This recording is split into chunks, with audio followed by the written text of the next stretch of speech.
So welcome, Todd, to a long overdue return to RaithTV. I was thinking about it as we were negotiating our interview and our time together, had a wee look through the dusty hard drive, and it's been over a decade since we last chatted. Really? Time flies and all that. So I was able to find some of the interviews we've done, particularly on the final game of the season, the final mudfest of the season against Arbroath, ironically. Yeah. Right. I'm sure you remember that day well. So we're going to have a bit of a chat. We've got an eye on the Arbroath game, obviously, with connections to both teams. But we're also going to have a bit of a longer chat about your time with Raith Rovers in particular. Sure. And the obvious place to start is just be giving you my thanks for the time that you've given me. It's always great when we get a wee chance to chat through the week. And you didn't give me too many red lines, so we've got quite a free set of topics to discuss. Absolutely. So first place to start is the very beginning. Your transfer to Raith Rovers, you came from Hamilton. Gordon Dale was trying to rebuild a squad, a team, and indeed a faith in the club after the French farce that had preceded. Tell us about your move. How did that come about?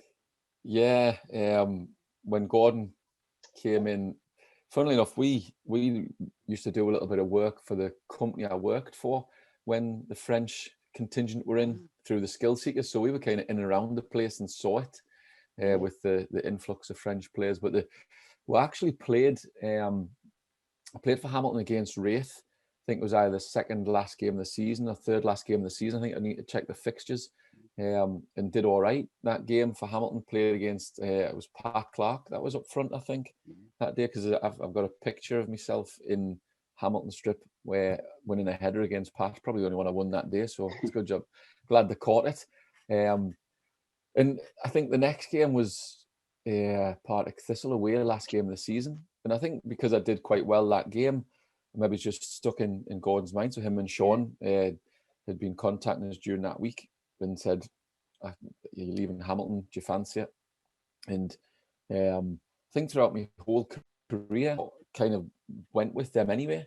Had a chance when I was at Hamilton to sign for Brecon, who were in the Championship, but I decided to sign for Hamilton because they were the first person to contact us through that season, towards the end of that season, and that kind of loyalty really stuck with us. So they were the first team to make an approach at that time, and a couple of the teams came in, but because you're already kind of halfway down the line discussing contracts, it's just not something I've ever done throughout my whole career, where you kind of turn around at the 11th hour and go, "No, I'm going somewhere else for an extra tenner because they're going to give us more appearance money," or something like that. It was never about that for us. And obviously having the opportunity to play for Raith, it's such a big club as well, and such a big history. I was delighted that they wanted us, really. So yeah.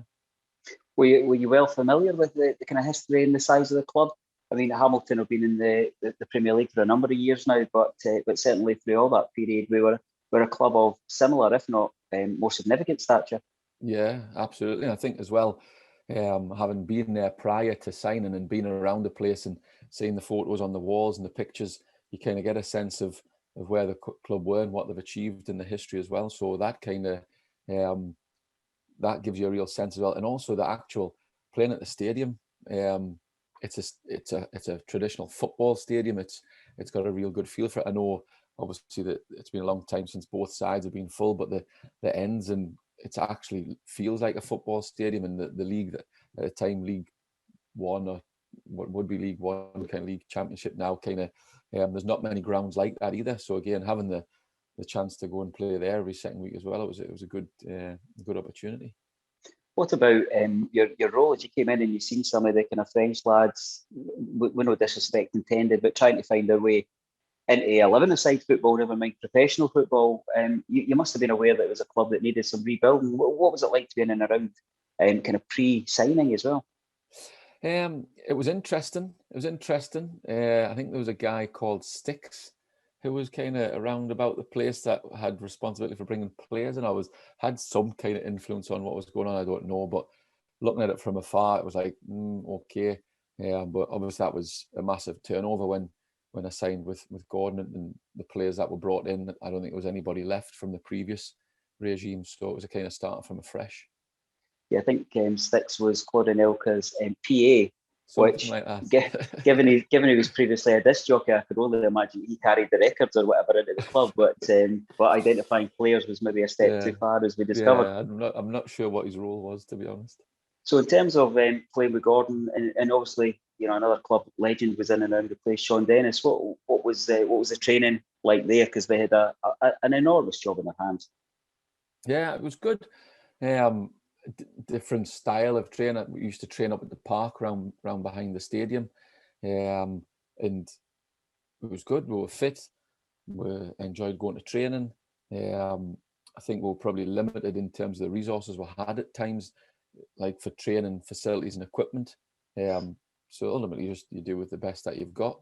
But yeah, I mean, I think listening, the relationship between Gordon and Sean was good, because you've got Sean, who was more defensive minded, and you've got Gordon, who was attack minded. So they kind of complement each other in terms of their thoughts and their ethos on how they go about their business. And Gordon was very charismatic in terms of his approach and the way he'd speak before the game at half time. And Sean was quite kind of enthusiastic in terms of his approach and getting you G'd up for the game. And kind of, he would always talk about his role. So obviously I was captain at the time, and how his role as a captain within the club and the kind of expectations of that. So I just picking up little nuggets off them.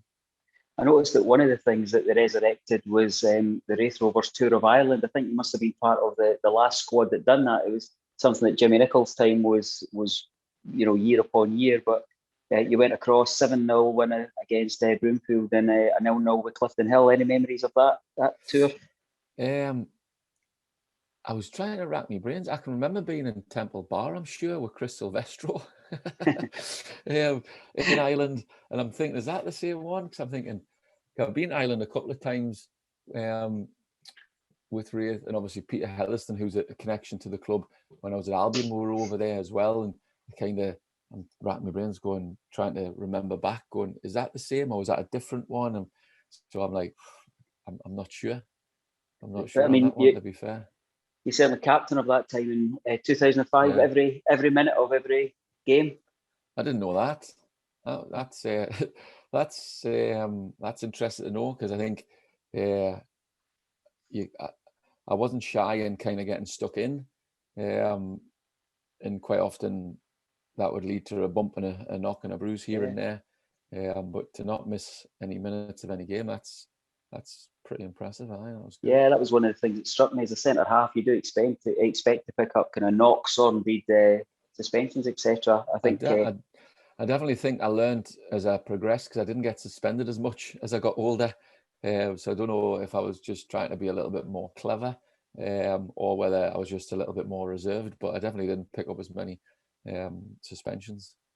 A little birdie told me 2007 League Team of the Year. Aye. Proud moment. It's good. I mean, I think to be named in the Team of the Year, I think I got named in a couple of times. The second time that actually started giving you a memento, like a little medal kind of thing, which I think is a great idea as well. That kind of recognition, because I think it's voted for by your peers. So if the players you've been playing with, well, also against, have voted you into that kind of Team of the Year, I think that's quite a good pat on the back. So I'll take that one. The first few seasons leading up to that promotion one, it'd be fair to say that, and it's something that hopefully will burst that duck this year, but playoffs have never really been overly kind to Raith Rovers. Yeah. And the two that kind of stood out during your time was the defeat to Stirling Albion, and then the following year Airdrie, though I know you didn't play in that tie. Yeah. Any memories of those particular fixtures? Just, it was really, we were consistent to that point, and then we just couldn't seem to get over the line. Don't know why, but ultimately, I think the Stirling Albion one, they edged it obviously a little bit, but just sometimes if it's not your day on the day, it can just go the other way. But great games to play in. Don't get us wrong. I think the introduction of the playoffs and having that a little bit of added excitement towards the end of the season, because you know what the leagues are like. You could be playing for nothing with 10 games to go if it's just two straight up. When we got promoted with Hamilton, we'll finish second, but if you finish third, you could be done. Whereas at least now there's a bit more interest, and who knows what will happen in the future with the Yeah, leagues. I mean, as we said just today, there are teams just kind of find themselves kind of 3-6 points off of the promotion relegation and 3-6 points off the relegation playoff as well. You know, it's so tight. I mean, certainly my own memories of that Still and Albion game is I'll never forget a tackle that Marvin Andrews put on Robert Snodgrass, and you think the career he went on to have, but I think he almost put him in the railway stand. It was that was the one where he took a backflip nearly, was it not, in the bottom corner? It was one of them that I think Marvin only got pats in the back after seeing that the lad was kind of up and okay, because it certainly was cleanly won the ball, and we know Marvin, there would be no malice, but it was full on. No, Marv, there was never any malice from Marv. I speak to him quite regularly still, and keep in touch through social media as you do, and he's a great guy. Really, he's a gentleman, gentle giant. Signed him at Albion as well. He came and played at Albion for a spell with us and did great. Just what we needed, someone that could head it, which was fantastic. But he wouldn't have meant any. All in Marvin's mind was to go and win the ball. That was it. Just win the ball, wherever it was. I mean, following on from Gordon, you had a brief time working under Craig Levine. What was that experience like? What was it that Craig brought to Starch Park? I think he's just the level that he's worked at and the knowledge of the game, and his just the way he went about his business as well, his professionalism, and also obviously Marv came in and Big Sparky had came in, and he threw as the captain's armband still. So that from Craig Levine to say no, you're still the captain, kind of gives you a confidence boost, because two really good centre halves coming in. That would obviously go on and do really well at the club as well. Was a good confidence booster for when he came in. So again, just little things, finer detail where people probably not really pick up on it, but just talking about things like being on the front foot and being more aggressive and just having that half a step, but having a centre half talking to you about doing that as a centre half, it kind of makes sense where it might not make sense if you said that to other people. What do you mean, kind of thing? But just little bits of information that really kind of help your game. Certainly two big characters in the world of centre halves with Sean Dennis and then with Craig Levine. You're certainly going to think absolutely. Younger fans will maybe not actually appreciate how important and how good a player Craig Levine was in his own right. Yeah, absolutely. No, great. And obviously he's done well in the game as well, and in the various roles in management that he's been in. I think he left and went to Dundee United, didn't he? From us, and I think we actually had 4, because Gary, his assistant, stepped in for a game or 2 before John came in. So I think we had 4 managers in one season, that must be some kind of record. So I'm sure Gary was like caretaker until he then went to Dundee United as well with Craig. But we know that Craig was kind of pivotal in identifying John McGlynn, probably the greatest kind of gift he's given to the club. Yeah. But you mentioned professionalism for Craig. I think that's the word that I hear again and again and again from people in the game and just in the periphery of the game when they're speaking about John. What was that introduction like of somebody coming new to the club with his own ideas, but I guess with a degree of shared football and culture from his connections with Craig? Yeah, I mean, John, the thing with John, his attention to detail and his planning was really detailed. He was really meticulous. I think as well, the planning of the process as well was really important to John, because he would break down the season knowing that if we hit X amount of points, would be in the playoffs. So we hit X amount of points, would finish second. If we hit X amount of points, would win the league. And those kind of process goals throughout the season, that we knew if we're on X amount of points after the first quarter, we'll be doing well. And it kind of gives you a target to work towards, and then you know where we are if you're on track. And I took a bit of that into the roles I went on to for a different kind of goal setting process, but the same idea that if you can hit X amount of points, this is where you'll be, because 9 times out of 10 over the seasons, these are the points that have either won promotion or stayed in the league or got into the playoffs. So I think that it really set out throughout the season a target to hit, and obviously the year that we won the league and got promoted, that was testimony to the planning process and gradually just getting better each year. Obviously just missing out in the playoffs and then managing to get up, but his professionalism is great. I think his game knowledge as well. And I think probably having spent that bit of time at Celtic and then come back to the club, he'll have picked up even more gems from like Sir Brendan Rodgers and the staff around at Celtic to then improve him in his game knowledge even further, no doubt. What's it like to be in the dressing room with John standing in front of you? What, you know, even in the height of things not working out, or indeed if things are going particularly well, is he a calm character? Does he have the hairdryer treatment up his sleeve? Did that evolve over the time you were with us? Did it change? What's it like?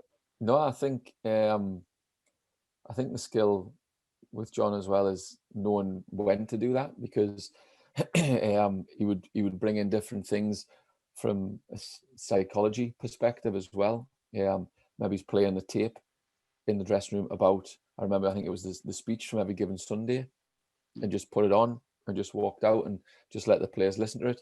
And everybody reacts differently to that. Some people will take it in, some people will go, oh, what's this? But just trying different things like that, I think, as well. When I think it was an away game down to Stranraer, where the last 10, 20 minutes of the journey, which is a journey, as you know, like putting a highlights reel on of the goals that we've been scoring, just little things like that, just again give me that feel good factor.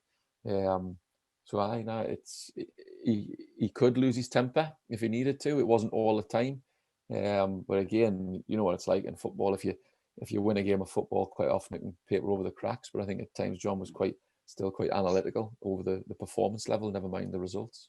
Of course.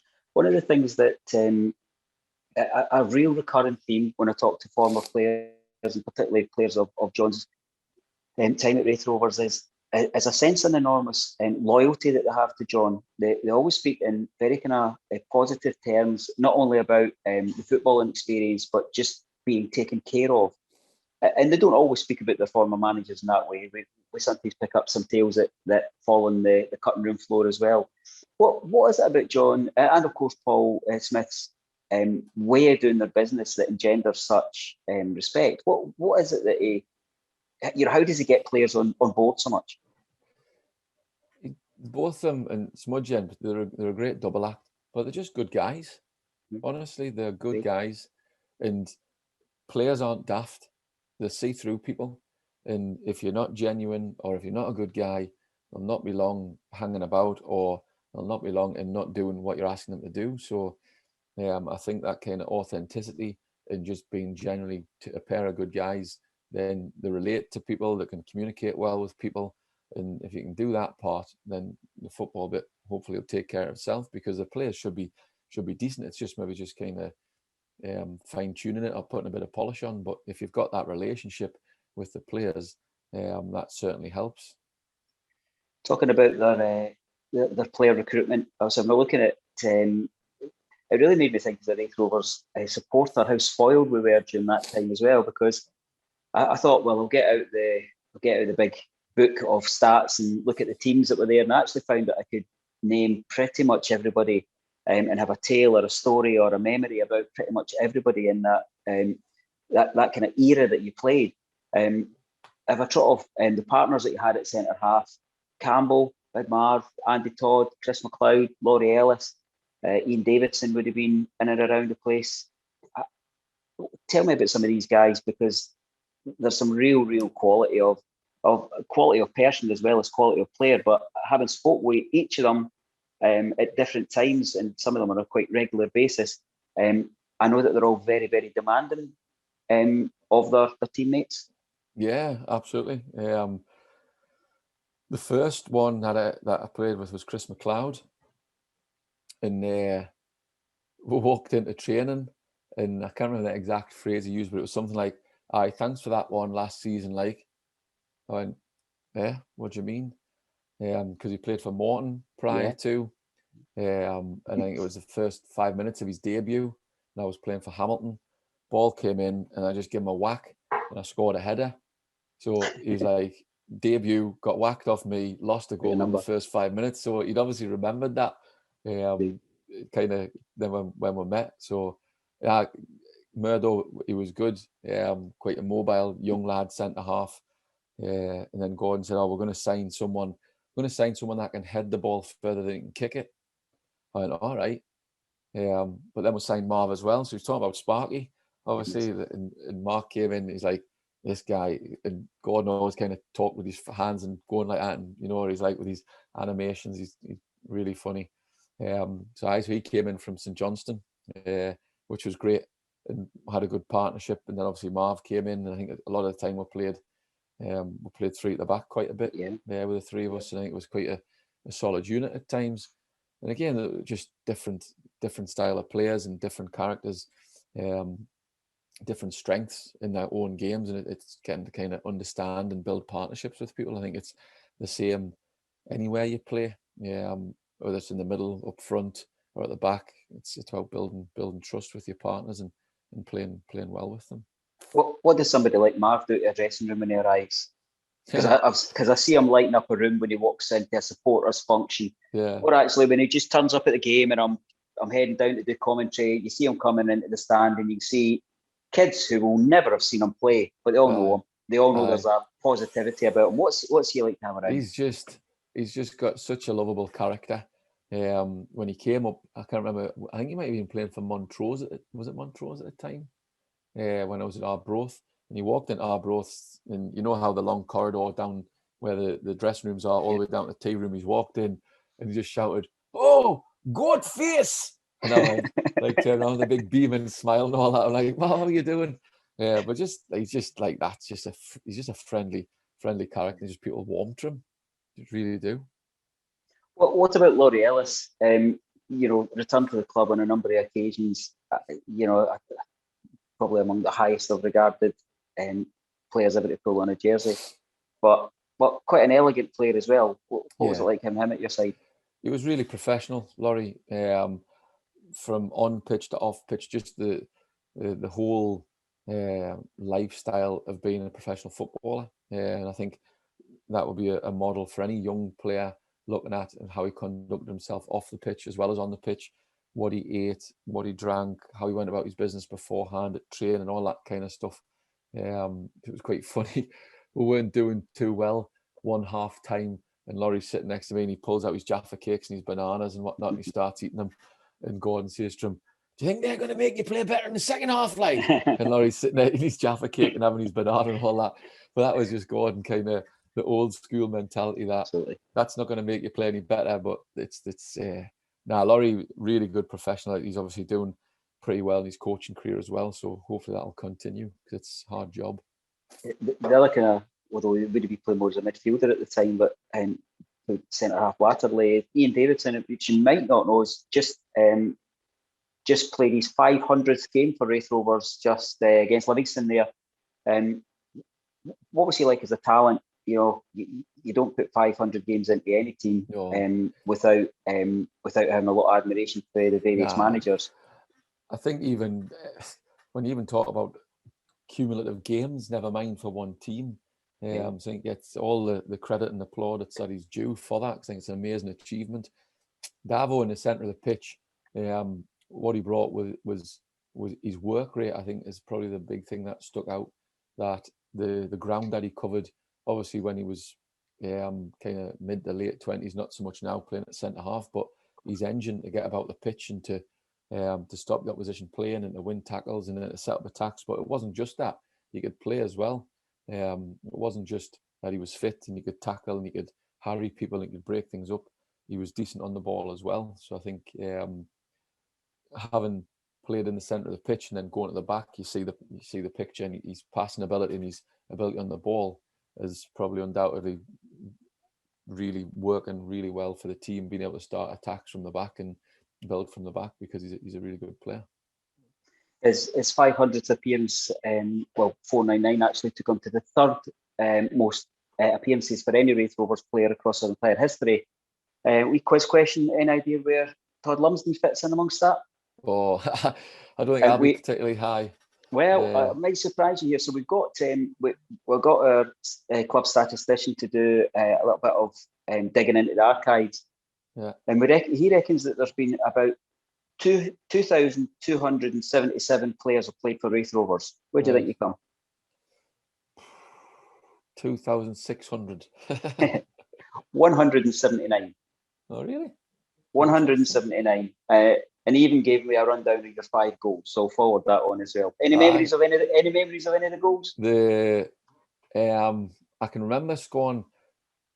The best goal I can remember is when I scored against Morton in at the home end. The place was absolutely jumping because that was the day that Morton could win the league if they beat us, and we beat them. I think it was 2-0. And I scored a volley from a corner, and I've still got the picture of the celebration with Kevin jumping on me back and Davo in the background in front of the home end, kind of doing all this. So that was probably the best one I can remember. I remember I'm sure I scored up at 4 for away as well the week after, possibly. But goals don't really don't stay long in the memory with me. If you ask the strikers, they'd probably be able to tell you every single one. Yeah, well, they claim to be able to do that, but yeah, I've got a rundown on all of your goals here as well. I'm just scanning it at the side of my eye, but so I'll bounce that on to you there. Aye, no. That kind of moment when you score in front of the south stand, you've got the picture and stuff, but is there a bit of a kind of memory of that tattooed in your brain that you can freeze frame that moment? I can still feel the ball on my foot when I struck it, because I knew I just had to get a connection, because there's quite a few. It kind of second phase, I think, and it was faltering. I thought I just need to get a good connection because it could go anywhere. Normally it would go in the top of the stand, but I made a good connection and it just flew in probably from, I don't know, maybe 6-10 yards or something. Can't remember how far out, but just the raw, the connection, the running away, celebrating. That's definitely imprinted in my brain. That'll never go. And your memory's doing well, because that was the 14th of April. 2-0 win, you were bang on. You got one, McLaughlin got the other, and then 7 days later, you did indeed score against Forfar. I thought that. Aye. Yeah, absolutely. Kevin Fotheringham scored another goal in a 2-1 win. That makes me sound very knowledgeable, but I've got somebody far more skilled who's given me those stats to play with. That was a more traditional. I'm sure that was a header from a corner, kind of near post header flick. So let's talk about the league winning season. It was a season like no other. Quite a few kind of ironies have played out since then, particularly given that a number of years back, a draw on the final day of the season against Alloa stopped us going up. We then went into the playoffs and were knocked out by Alloa, and it gave Ayr United the titles a couple of years back. But if we go back to that particular season, these were the 3 teams that had the kind of key part to play. Ayr United were nip and tuck for the whole time. Brian Reid, as I remember, had a really good team.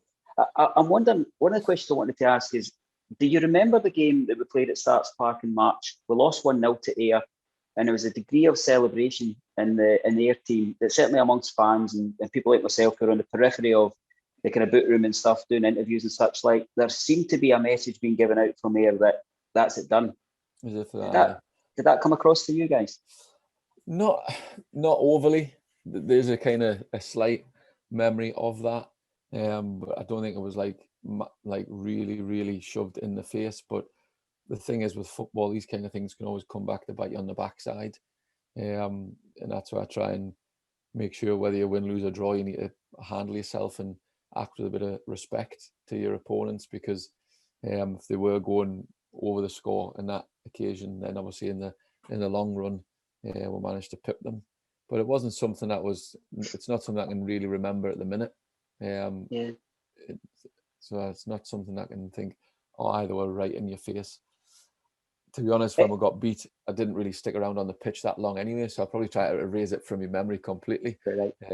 How you try and deal with getting beat or things like that. What about when they went on a run, a kind of club record equaling run of wins, and kind of rounded it off at Hampden? But were there any other games? I mean, we'll speak about the game at Hampden and that final game against Arbroath, but were there any games in that particular run where you thought we're onto something special? The one that, when we were chatting, that I kind of highlighted is that from a supporter's perspective was a 4-0 win up at Brecon. It was a postponed fixture. We played midweek, and some of the football played that day. I remember it as fondly as I remember cup finals. Was there any games that stood out for you? Was I playing that game? You were there. I think the disappointing thing for me, probably I didn't play as much in the overall season. And if truth be told, I signed a 2-year contract when I probably shouldn't have at the time. But when you get offered the chance to stay for another 2 years, think, right, why not? Because I've enjoyed my time. So probably for me, the longer lasting memory is the disappointment of how much I didn't play that season, rather than celebrating in the actual achievements of the team. And even when we won the league and you get a medal and you've played, it's like I didn't really play as much as I'd want to, because if you look at the appearances prior to that, ever present in one season, every minute, every game, and then a little bit more. But that's football, it's evolution. The club moves on, moves forward. So it's just, that was probably my biggest memory of the overall season, not kind of individual games. Yeah, 10 games in a league winning season, though, is quite significant. I know it's not at the standard that you would be pushing for. No, it's not. But as I said, that's why you have squads. You need to take your opportunity. I think in terms of my own approach and preparation, it didn't change whether I was playing or whether I was on the bench or whether I'd come on, or it was just, you had to just do your bit because everybody was pulling in the same direction. I don't think I created any problems at the time for the manager. I just trained hard and just kept plugging away. You came on in the final game of the season against Arbroath, which was, have you ever played in a professional game of football like that? I think a game that, had it meant anything, the referees quoted as saying that had there been anything at stake for either team, I would have called the game. But it was a bit bizarre to watch. What was that like? You come on in the last kind of 6 minutes. Pretty wet. I think it was sodden, wasn't it? From memory, pretty wet, pretty monsoon. Like, actually, I've got photographs of my son Alfie, me and him on the pitch, because he came on the pitch when we got the trophy, and some photographs. I remember being absolutely soaking. The pitch was soaking, but not so much when you're playing, because you just kind of get on with it. When you're playing, it wasn't until after you go, gee, this is really kind of treacherous. But it was. I suppose that's the only saving grace, that was kind of done and dusted by then. Who were the other players that stood out for yourself? Where did the hijinks come from?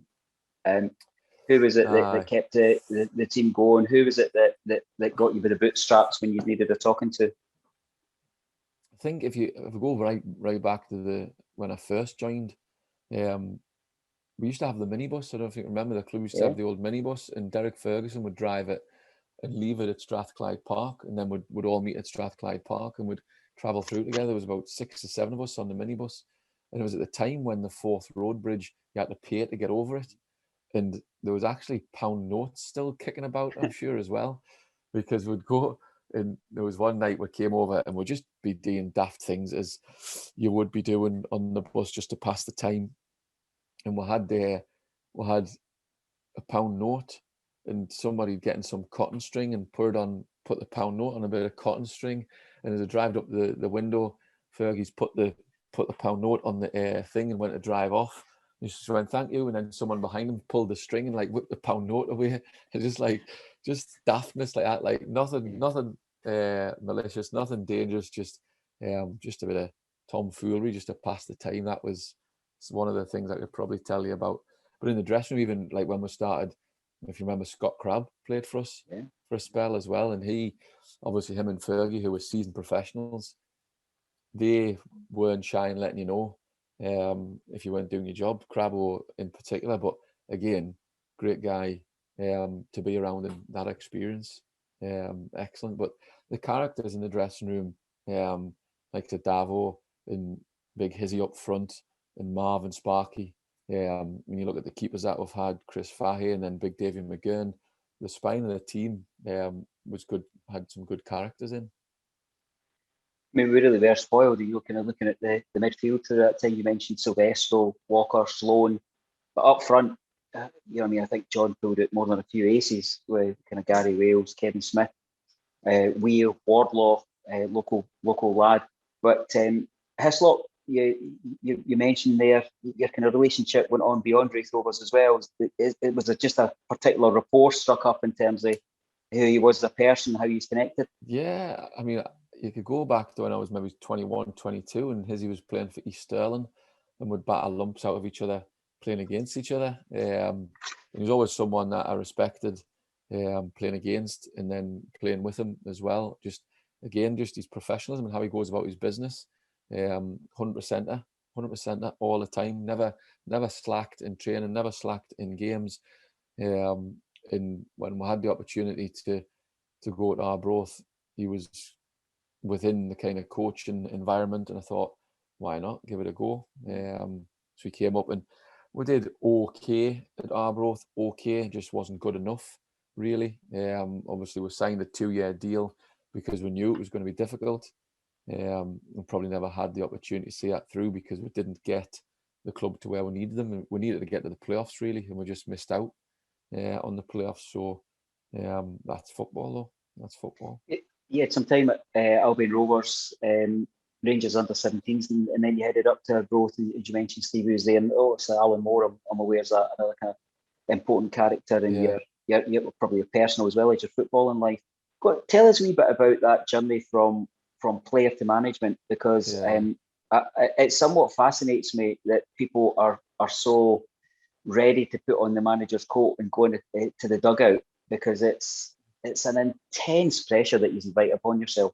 It's I spent when I left Raith, Paul Martin, who I've actually just been speaking to today, offered us the opportunity to go as a coach, and then he said, "Come as my assistant manager."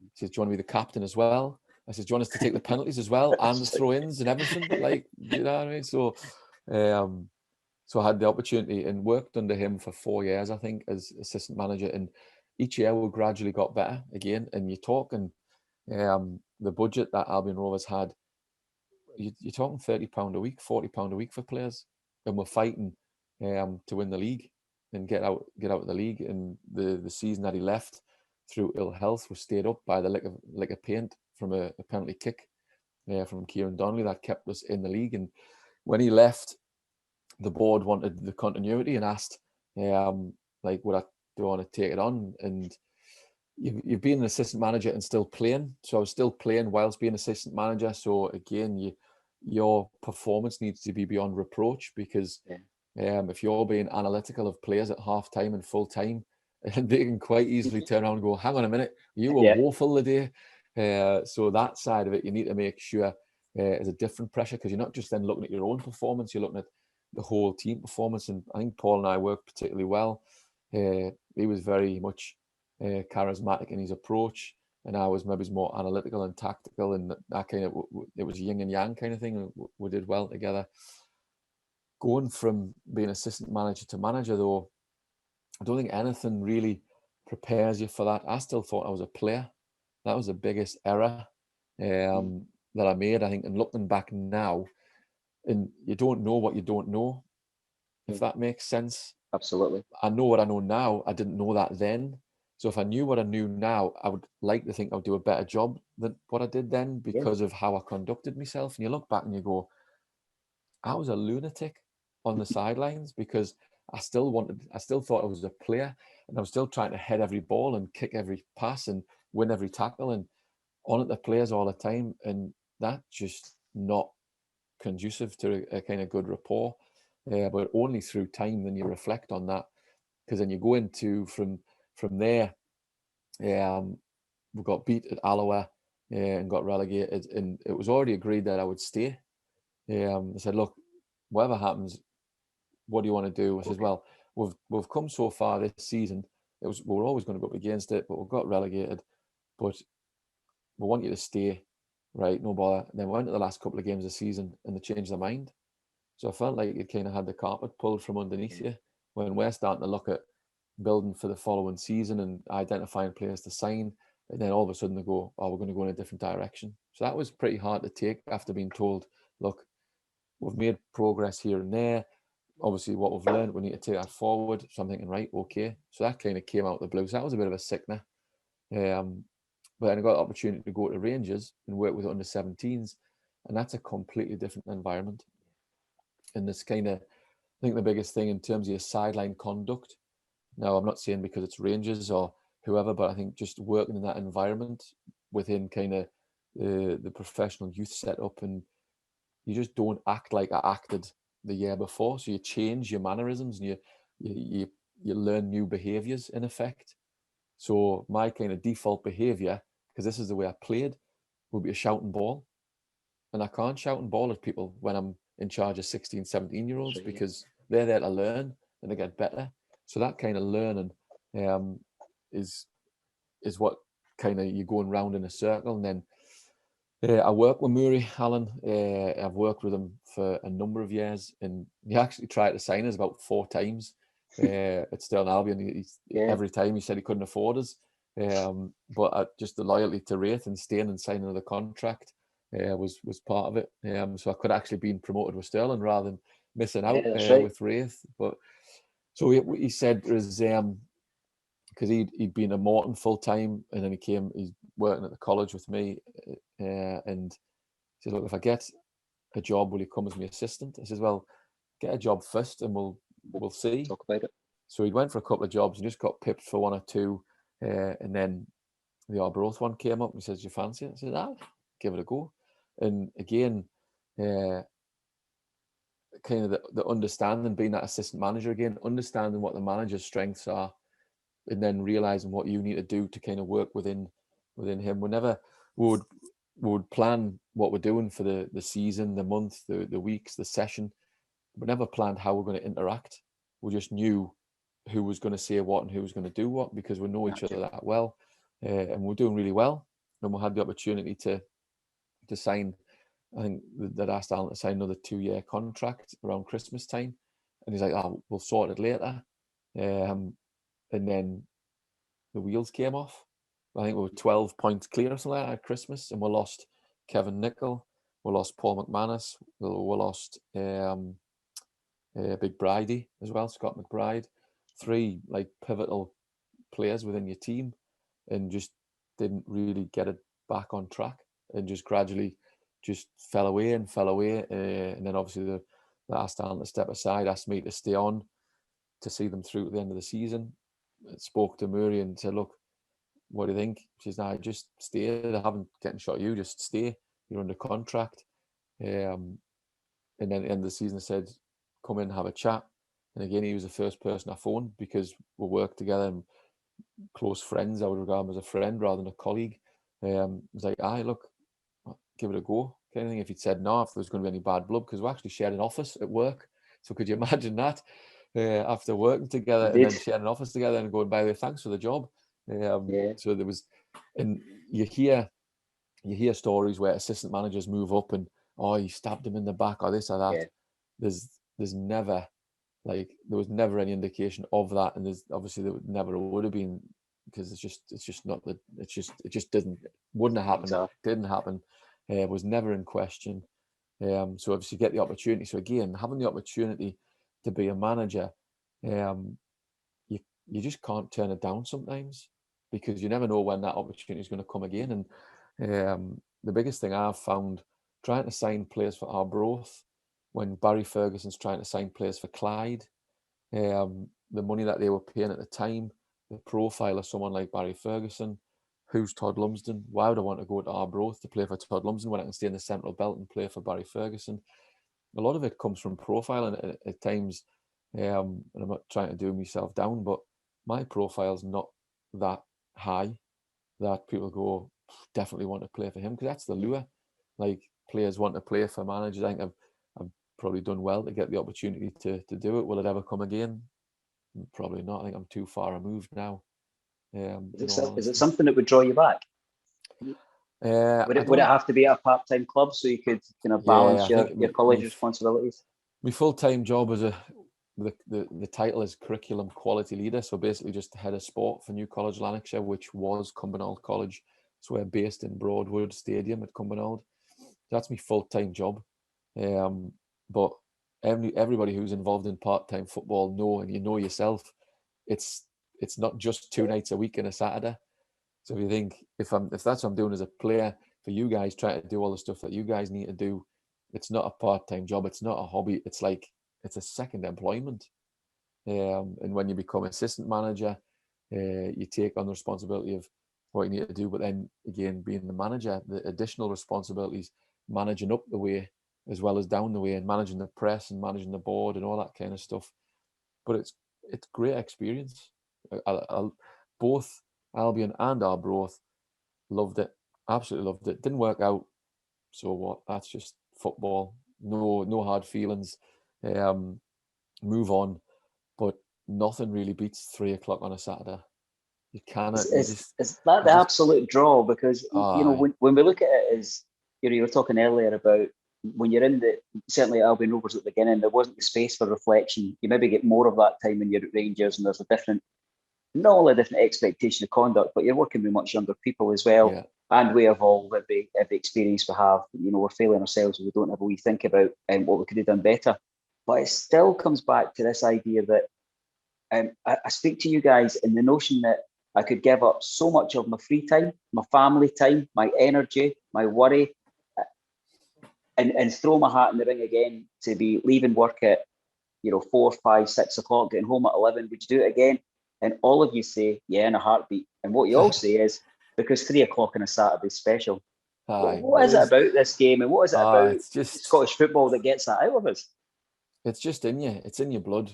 It's in your blood. I've been full-time and part-time most of my career, and towards the end of it, it's all part-time. But in the academy at Rangers, working with the under-16s currently, you're 2 nights a week, and a Saturday or a Sunday, depending on when the games are. So you're still involved. It's a different environment. I think the first time to this time, it took us probably the whole year to actually realise what it meant and why I was there, because you're used to the pressure of a Saturday and training and all that kind of stuff, where it's a totally different environment. So understanding what that is, and then going back in as an assistant manager and a manager, and having that buzz again for 3 o'clock on a Saturday, and the training, and not that in the academy we're training players to become football players. We're not training them to win a game, so that the ethos is different. We have a curriculum that will work towards, because we need to teach them how to play football. It's like having a maths class and not having any kind of lesson plans. How are you going to teach kids at school how to do their maths? It's the same idea. Whereas on at first team level, right, we're playing Arbroath at the weekend, or we're playing East Fife at the weekend. They've been playing a 3-5-2. Right, well, what are we going to do? Whereas in the academy, it's very much we need to develop players to try and get them through the system to the first team.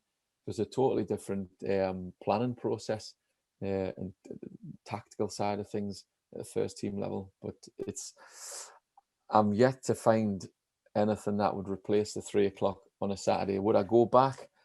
I really enjoy. I mean, the places you get to go to with Rangers around Europe, and been to Germany and Holland, and even in this country, we've been to Man United and Liverpool and Newcastle, and some of the facilities you get to and the games you can play in is great.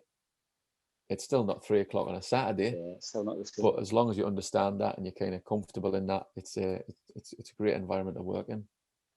We sometimes hear, particularly Premier League clubs or clubs at the top of the pyramid, you'll hear their fans saying, the game's held back with teams at a part-time level. And I always kind of shake my head and think, you absolutely have no awareness of the wider game of Scottish football, because you've got no sense of the levels of passion, commitment that these people put in.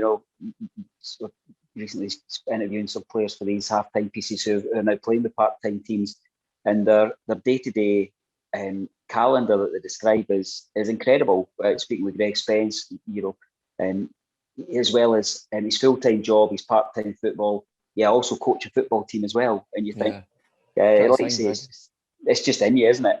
Yeah. It is.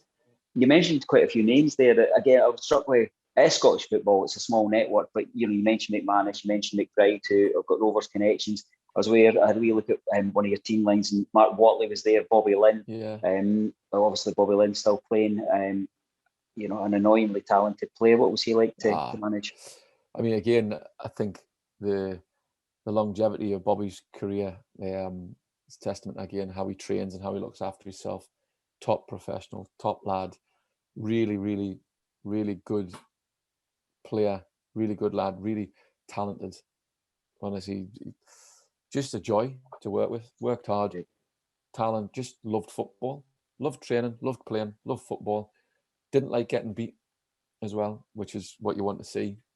But he's a, I think the term legend is kind of too freely thrown about, but in terms of his status at Arbroath, he must be up there, because he's great. And obviously Paul, him and Brian Fairbairn, just going back to the characters in the dressing room. If you remember Bryzo, him and Brian were like thick as thieves, and some of the stuff they got up to in the dressing room, you couldn't put on camera. You especially wouldn't put them on camera because they didn't have many clothes on at the time either, if you can imagine that. But some of the stuff they got up to was comical. But again, two good guys. You mentioned a few things about your current jobs. You're curriculum and quality leader based at Clyde Stadium, developing young football players, but in a wider kind of college-based setting. Tell us a wee bit about that, and kind of chat with yourself and having a wee look through the kind of perspective. One of the things that's particularly close to our hearts is the development of the women's game as well, and that your role spans across both genders. And tell us a wee bit about that. Yeah, so I think the women's game is growing. I think you can see from obviously three Glasgow teams of their status and their professionalism and their approach and the investment in them. I think it's only going to continue to grow, and I think underneath that there needs to be a structure to support that, whether it's increasing participation levels really at grassroots, or structures within clubs to support youth development to then improve the first team level. And it's something we're looked at, because we've ran the football performance course probably for 12 years or so, in fact for as long as I can remember at the college. And it's about the kids or the players or the students that don't get a chance to go full time. So for a fact, if you've got an opportunity to sign full time for Hamilton, Motherwell, Partick, Glasgow Rangers, Celtic, whoever it may be, they'll go and sign full time. However, if they don't get the chance to sign full time, they maybe playing part time for Alloa, they're playing part time for Clyde, they're playing part time for Airdrie, or whoever it may be, then they could come to college, and they're coming to college 3 days a week, and they add that to the evening training, they're probably training as much as what a full time would be doing. We've looked at trying to mirror that specifically for the female game, and it's something that we need to look at to continue to develop, because the utopia would be trying to get a bespoke course of just female players, because we've had a couple that have came and joined in, and last year we had 3 that were playing for Glasgow City, Hamilton Accies, and I think Hannah moved to Hibs, was it? Hannah Scott, who was under 17 Scottish international. We also had Rachel Howie, who was playing for Hamilton at the time.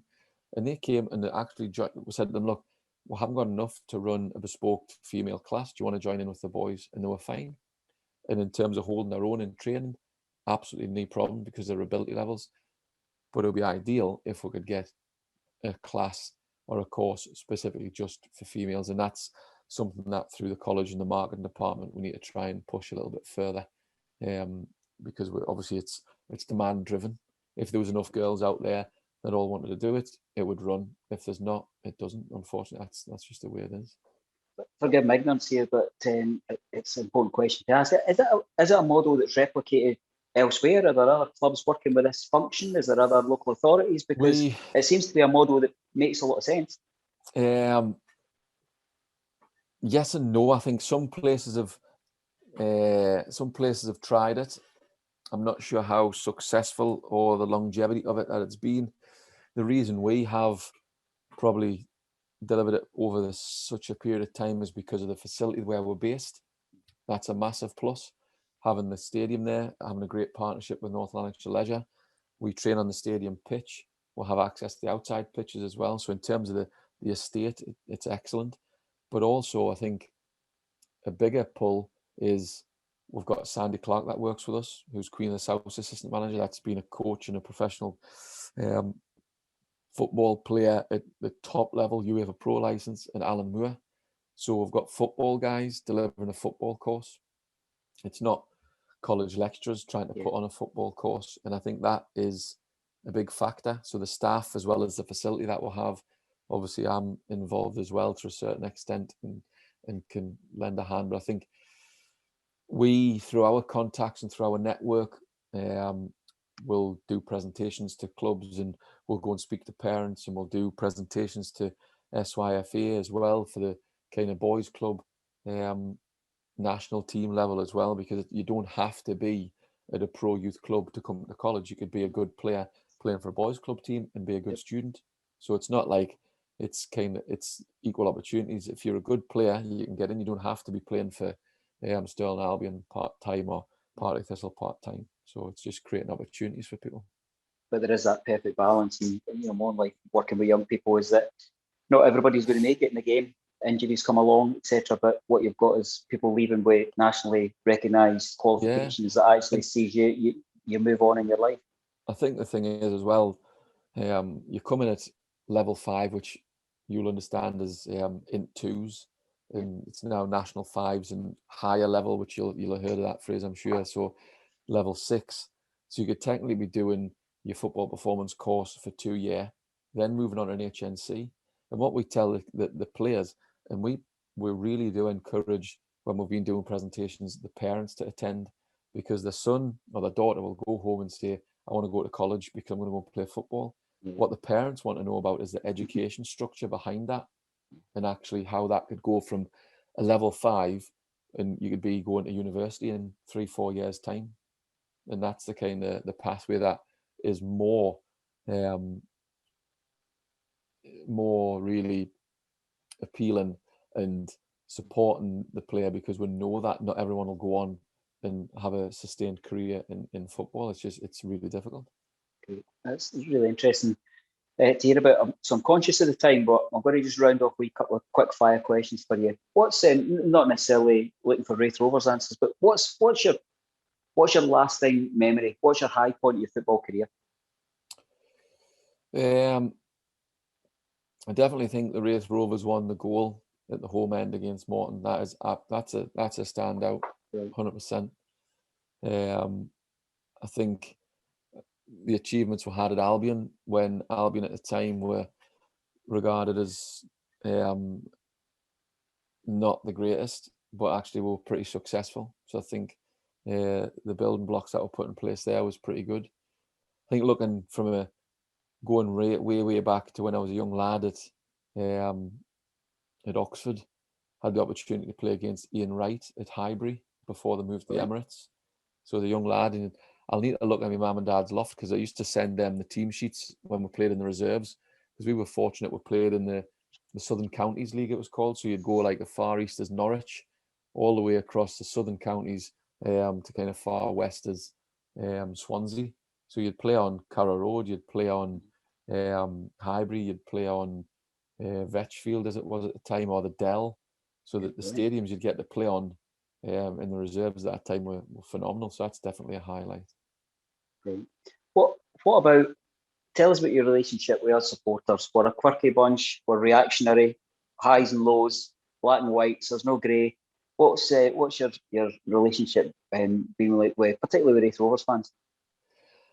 Nah, well, the thing I used to say to my ma, because she would go onto the fans forums and all that, and you'd always get, I'm like, Mom, you weren't at the game, stop reading fans forums, because see, if someone takes a dislike to you, it doesn't matter how well you played, they would always have a go.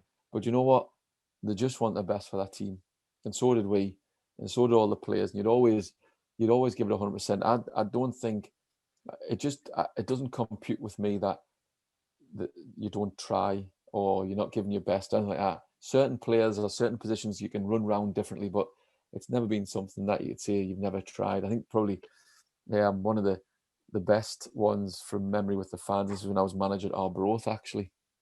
We were playing Montrose away. We weren't doing particularly well. I think it was the first game of the season against Montrose up there. I think we beat them up there 2-0. So I can't remember the score at this particular one, but I don't think we're doing too well, and it was jam packed. And Montrose is not the biggest of places, but the home stand, the stand was packed, all the terracing was packed, and this lady, shall we say, comes flying down the stairs, right in behind the dugout, effing and blinding. You better get this sorted, Lumsden. Blah, blah, blah, blah. Expletives. And I'm like, And I've turned to Hizzy and I've went, we're getting sacked in the morning. Like was it kind of like looking at each other? And then the next week, it was either the next week we're at home or the week after we're at home.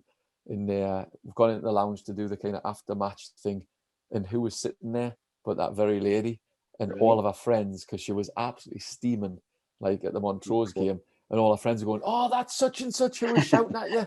So I like went up and best pals. But like, she just wanted the best for her team at the time. But that was a funny one. Like, it is certainly, I think football obviously plays that role in our life, that there's a bit of our week that we need to be completely irrational in our thoughts, and maybe you guys get it a bit more than most. What about, just to finish off, what's the best advice that you've been given, and what advice would you give to young players? We've got a lot of the young lads listening to the particular podcast. I think for young players, and it's something I talk about all the time at work as well, you need to apply the process. Don't worry about what's going to be at the end of it. Apply the process, and train hard, live right, do the right thing, follow the right process, and the end product will follow. Don't worry too much about getting a contract or the next just do your bit every training session, every game. Apply the process, work hard, eat right, live right, sleep right, work hard, play the game, get better, keep applying the process. That's what I would say, and that's what I say to the students all the time. Turn up every day, give it your best shot, timekeeping, all that kind of stuff, because regardless of what you're going into in life, if you can apply the process, you'll do well. Brilliant. Todd, really, really nice to catch up with you. As I said at the start, it's been far too long. Enjoyed your company, and we've had a wee chat already, so we're going to get you along when COVID Absolutely, is there in our rear view mirror. We'll get you along to do some commentary and some match analysis with us. Obviously, we're planning what next season will look like. Hopefully, it's going to be with stands full of supporters again. So we'll maybe get you in front of that south stand again. Fingers crossed.